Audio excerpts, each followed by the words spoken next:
Rewind 6 months ago, where Barcelona had Bayern Munich in the quarter-finals of the Champions League, and just like we did then, we're gonna be doing a preview now. Whilst the same title remains, it's just for jokes, because there is plenty different. Barcelona for once look rejuvenated, and there's been this sudden sprout in team spirit that I didn't think was capable of, and additionally Ronald Koeman has seemingly found some of the key pieces to a starting 11, but yet still some of them are gonna be missing out due to injury. On the other hand, PSG has seen a complete overhaul since the last time we talked about them. A new manager in Pochettino, seemingly a new system, and very similarly to Barcelona, plenty of injuries to boast. Barcelona versus Paris Saint-Germain is the tightest, most 50-50 matchup of the edition of the Champions League round of 16, and today we will give you the proper insight as to who might come out on top. Welcome to the preview of Barcelona versus PSG. I may not be no Michael Buffer, but let's get ready to rumble.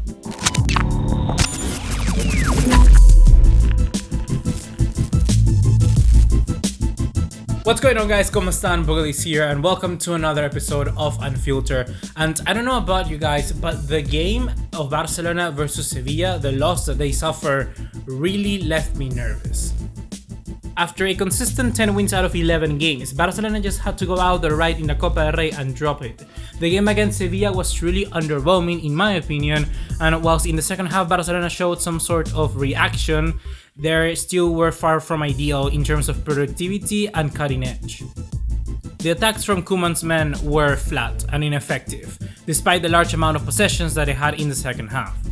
At the other side of their game, Barcelona just looks weak and vulnerable. If there's any reason that Barcelona might not win anything this season, it might as well be for that. Junior Firpo as an alternative right back looks misplaced, needless to say, forcing also Oscar Mingueza to cover up for his compatriot and therefore hinder his own position. Samuel Umtiti wasn't any better and won't be if he plays against PSG. He made terrible decisions against Sevilla when it came to individual duels, and most importantly, committing horrendous Sunday League football mistakes that can only be associated with the Frenchman not being in a safe place mentally right now. Not only has the 27-year-old shown enough to spell the end of his Barcelona career as a first-choice centre-back, but also that he is in no way, shape or form prepared to start gearing up for a comeback anytime soon. Playing devil's advocate, I guess you can say that a lot of these problems are coming down to the lack of players that Barcelona have at their disposal. There are literally so many injuries, and one of them, like we know already, is special in Ronald Araujo. Whilst Sergi Roberto is out confirmed for this game, Koeman is still pushing for the return of Serginho and Ronald Araujo. The US men's national team player seems to be prepared to play a role as a starter in this game, hopefully increasing the coverage down Barcelona's right-hand flank. The pace of Destia isn't anything to boast, but the reality of the matter is that he's actually a natural right back, so he's already better equipped than Mingueza and Roberto at that. Serginho is a player who understands the space very well and much better than the other players before him like Alex Vidal and Semedo. It is safe to say that with this, Barcelona will have a better chance of succeeding than Mingueza. If Barcelona saw him or Firpo operate in that position, my expectations for this game honestly would be very low. They would literally jump off a cliff. When it comes to specific situations, when someone's injured or you're playing against a weaker opposition, it could make sense to put a player out of position as a fullback. But the reality of the matter is that when it comes to defending against the best players in the world, you need someone natural in their profile, because therefore it will be easier for them to pinpoint the opposing attacker to its weaker foot, therefore making the attack from the enemy per se just less effective. Additionally, we also know that the center-back position for Barcelona is of tremendous issue. One of the best defenders in La Liga so far, the youngster Ronald Araujo, is trying to still make his way back into the game against PSG, but there is no way really of knowing whether he'll be able to play or not. Quickly, if you don't know what infiltrating and sprain injury actually means, it's when you inject medicine directly into the ligament, so anesthetics. You basically don't feel the pain for an amount of hours per se, but it's not that your sprain is cured for any reason. No, it's simply you don't feel it. So Araujo could play against PSG, he could not feel the pain, but who knows, maybe it will get worse. Currently, Araujo is in a grade 2 sprain injury, and it could worsen and become a grade 3, and the worst, it could even break. So Barcelona has to be very cautious in the way they approach this situation. Precisely, Koeman is thinking that maybe in the long run it would be better to sit El Charrua. moving on from the defense into one of the areas that PSG could also exploit, we now have to talk about Barcelona's midfield. Because the reality of the matter is that Barcelona is not good in transitions, and Sergio Busquets is not capable to cover the space like he used to before. And whilst he can get help from De Jong and Pedri, like we saw against Sevilla, it still wasn't enough. I will talk more about PSG tactics later in this video, but for now just remember that Barcelona's main chance of progressing in this round overall, in my opinion, is to score more than its opposition, because surely the opposition will score some. To ensure that Barcelona can do this, the progressive midfielder in their system is gonna be key. It's gonna be either Riqui Puig, Pedri, and certainly someone called Lionel Messi. Certainly for this game it's gonna be Pedri entering that position. He just simply has become a proper starter for Barcelona. Why? Because of his sheer capabilities to play under pressure. With one-touch football, he's able to get past oppositions quickly, and is also very good in interchanging positions with Antoine Griezmann, Lionel Messi, and Jordi Alba. Pedri understands precisely what is needed of him in particular scenarios. Do they need me to become a passing outlet? I can do that. Do they need me to become a runner into the box? I can also try. Do they need me to cover for Jordi Alba, who has gone on an individual run? I can also do that. Yet I am nervous about one thing, that is fatigue, and that is clearly exerted when you see and witness this player. For someone reaching peak puberty per se, the amount of minutes that he is getting is wonderful, yet, but it can also be harmful. In the game against Sevilla, Fernando was constantly keeping tabs on Pedri, and likewise to be honest, but the Brazilian has won that duel and made it almost impossible for the youngster to turn and think vertically. This is something that we also saw against Real Betis with Paul, and now we could potentially see this time around with Idrissa Gueye or Danilo Pereira. Pochettino will certainly have to instruct one of these two players to be covering the youngster, because his ability to move forward and just interlink passes to keep the play going is top notch, and most managers realize that, and a CDM like that, very physical in their game, honestly can do a pretty good job against a kid who is just, well, growing up. To try and remedy this, it's up to Ousmane Dembele to create the spaces in behind. He has literally single-handedly become the best enabler for creating chances in this team. Without him, Barcelona has found it extremely difficult to break teams down. It's honestly surprising. Cornellà, Bilbao, Granada, Betis are all examples of the unique skill set of Dembele. He's able to just blister past opponents with his pace, take out the left back completely out of the game, and then find the space in behind. With Layvin Kurzawa playing as the left back potential in this game at PSG, I'm surely that Ousmane Dembele can have a field day, and he's going to be the one to watch in this game for tomorrow. And with all of that being said, guys, this is the lineup that I will play for Barcelona in this upcoming game.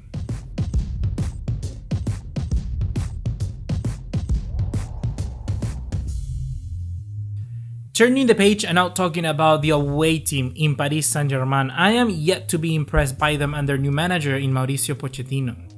So far boasting 7 wins to 1 draw, 1 loss, which translate into 77.6 of a win rate, PSG manager, the Argentinian coach, has preferred to take things slow and start by instating a new way of playing, a new system per se, that can help PSG be more competitive in these big games.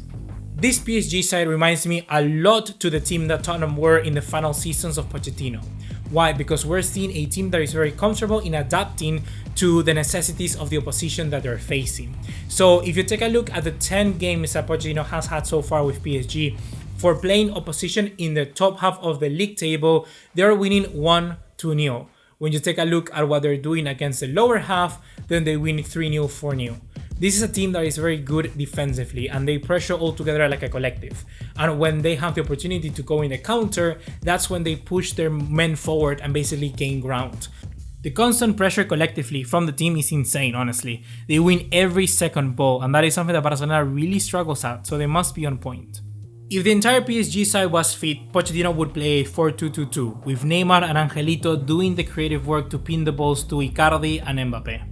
Without the explosiveness of these two, the game will be a lot more focused on the possession side of things, about who can make the first mistake. And certainly that is something that Barcelona are kind of in the losing battle right now, so Mbappe will 100% be the one to watch for PSG in this game, because the difference is that once you have Spanish strikers in a team like Deportivo Alaves trying to attack you, but the other is having literally one of the fastest players in the world coming at your defense. Hopefully with this you understand that PSG cannot take the same tactics that they employ in the French league onto this scenario because of the quality of level that they'll be facing. So in return, I also think that the exclusion of the Brazilian and Argentinian might also be kind of good for Pochettino in a way, because in the entire context of playing away from home, it's much better suited for them.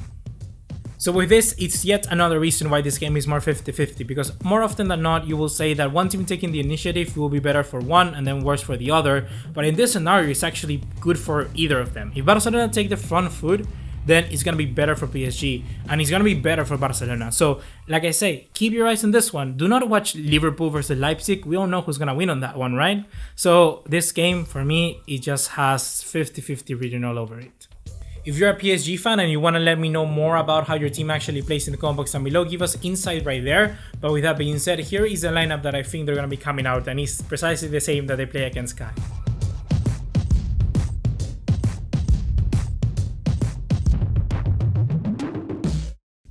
So we've previewed this game inside and out, and this dude still in over 10 minutes hasn't talked about why PSG should fear Barcelona. Well, here it goes. This team under Koeman may be worse, may be better, but one key aspect to it that is unique to them for the last 4 years in fact of any other Barcelona team is that they have a sense of unity about them and an ability to react. Can you beat this team by quality? Certainly. Can PSG be better on paper? They could be. It just literally happened against Sevilla. They won because they were the better team. But in contrast to other years in the past, where the first half we saw a side that was in complete despair, lost and with a low morale, the team in the second was actually capable of pinning Sevilla back to their own box. They were actually able to show their quality, whilst Barcelona before were constant throughout the game, where they didn't show anything from minute 1 to minute 90, at least there's this capability to change something mid-game. And that honestly for me guys is huge, because whilst before Barcelona started playing good and then they got worse in a game, now they can be bad and then improve. It's a really big change in the way that we've been seeing, and it's not something that you would associate with just team that has gotten humiliated time and time again in this competition. If something goes right, for say now at home, we actually have a good game, no individual mistakes, I think Barcelona can win, because now you see the tools that they have at their disposal and are better than what they had before. Perhaps not with the same caliber of players, but as a collective they show something. And that for me is the big difference with this team. If PSG are going to win this game, I'm sure that it's going to be more of the deficiencies of Barcelona than their own virtues. So Barcelona should give it a shot. They really should go out there and try and win this game with a positive result to take into the second leg. Seeing how on average Barcelona and PSG in the last 6 games have gotten 4 goals per match, I'm gonna predict something bold. I'm gonna go with a 3-2 result for Barcelona. I'm really gonna predict that. And hopefully we break the curse, because if you don't know, every time we preview a video here on this channel, Barcelona loses. It's literally a curse. It is a curse. So we need to break it. We need to break it. It's not good for anyone. We need to break it.